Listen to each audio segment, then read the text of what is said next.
Paper 1, Section 1, Extreme Weather in the UK. What are the UK's weather hazards? Some examples of extreme weather we experience in the UK are thunderstorms and lightning that often bring torrential rain and flash flooding, prolonged rainfall that can also lead to flooding, drought and extreme heat, heavy snow and extreme cold, and strong winds. But why does the UK experience different types of extreme weather? Well, due to the location of the UK, there are 4 weather streams that bring in different weather to the UK. For example, Arctic air from the north brings heavy snow and cold conditions. Hot and sunny weather from the south can bring extreme heat waves and cause droughts. And storm and cloud cover from the west causes lots of rain.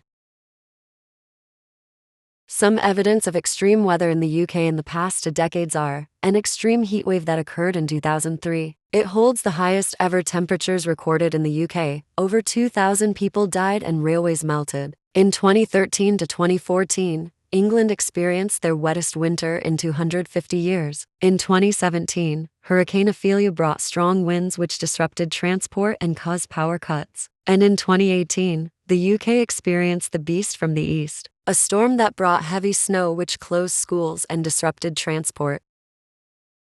So what are the causes of extreme weather? While scientists are still unsure what is causing this pattern of extreme weather in the UK, some links have been made to global warming and climate change. Global warming is contributing more energy such as evaporation and water vapor into the atmosphere, which is causing more intense storms. Also, the air masses from the different jet streams we get in the UK are getting stuck, which prolongs periods of the same type of weather, such as heat waves. These periods are becoming more frequent and could be due to climate change too.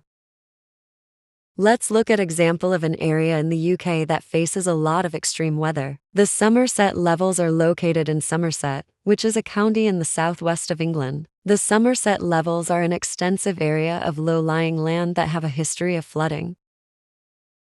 Let's look into the flood that happened in the Somerset levels in 2014. It was caused by prolonged rainfall in January and February, high tides and storm surges from the Bristol Channel and the fact that rivers hadn't been dredged in 20 years. This meant that the channel couldn't hold as much water in it.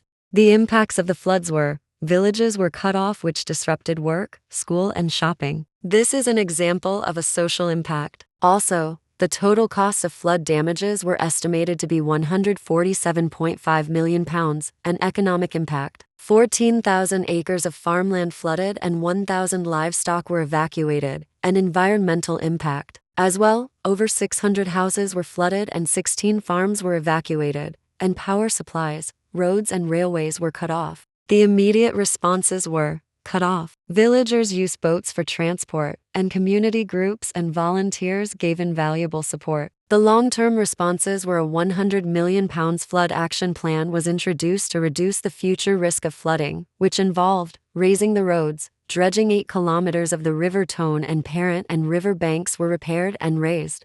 Thanks for watching. I hope you enjoyed learning about extreme weather in the UK.